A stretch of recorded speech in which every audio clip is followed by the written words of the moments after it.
It's finally over. The Age of Ultron is out. Ultron is defeated, but at what cost? If you've been following the series, you know that Ultron's forces had come to Earth and destroyed all of Earth and Earth's mightiest heroes.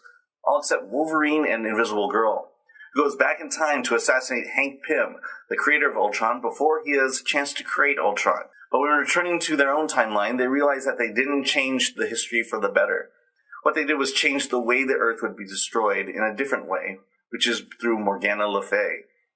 Wolverine decides that he needs to return back to the past once again, not only to stop himself from killing Hank Pym, but to prevent him from creating Ultron or finding a way to defeat Ultron and, at the same time, protect the current timeline. Just before Ultron begins his onslaught, a mysterious message to deliver to Hank Pym in the future from the Hank Pym of the past.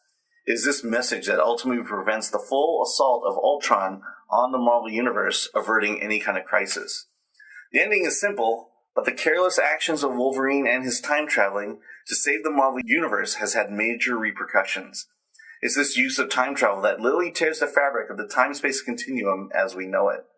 And I've said it before, I've enjoyed the Age of Ultron, but I'll repeat my criticisms of it in my first review. I just didn't feel like that the Marvel Universe was really in any danger, and that these events in the Age of Ultron were basically an alternate timeline, and didn't affect the other stories like Avengers vs. X-Men. It's clear by the ending that the events of Age of Ultron will have repercussions. I was told that the ending would be a surprise of the Age of Ultron, which I guess is partially true. I felt like that the surprise was a little bit underwhelming. For example, the appearance of Angela was a huge reveal, but that was spoiled earlier and a couple months ago. But that wasn't the real reveal. Now, let's talk about this a little bit. Wolverine's actions had created a time rift in the entire Marvel Universe, and it had these following actions. First, if you read the series Spider-Man, you saw that there was the first crossover event between the Marvel Universe and the Ultimate Universe. But now after Age of Ultron, the Galactus of the Marvel Universe is now hovering over the Earth of the Ultimate Universe. This story is going to be played out in The Hunger, written by Joshua Hale Fialkov. Second, as announced before, Neil Gaiman's character Angela is being transported into the Marvel Universe. Now, although this was spoiled months ago, the idea that the fabric of time was so ripped that a character from another publishing company has now joined the Marvel Universe is an interesting way to go. And Angela's story will be covered in Guardians of the Galaxy. And the third thing is Wolverine.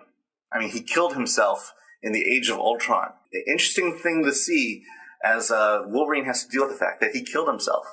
And finally, there's a bunch of other stories that have to do with time travel, which kind of addresses issues that I've had with Marvel now recently, and that there's an awful lot of time travel going on.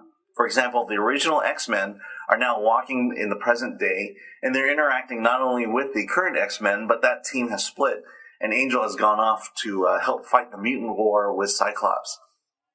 This fall, I believe all those issues are going to be addressed, where the original X-Men do have to go back in time. And then also, the other Marvel event coming up is Infinity, where Thanos comes back to make his final stand. Age of Ultron, really great series. I gave it a 7.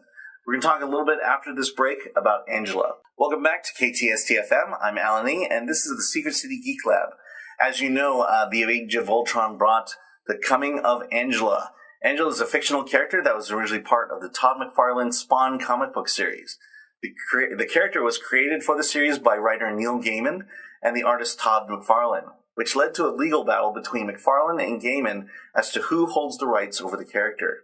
In the comic book of Spawn, Angela is an angel who acts opposite Spawn as a bounty hunter working under the auspices of heaven.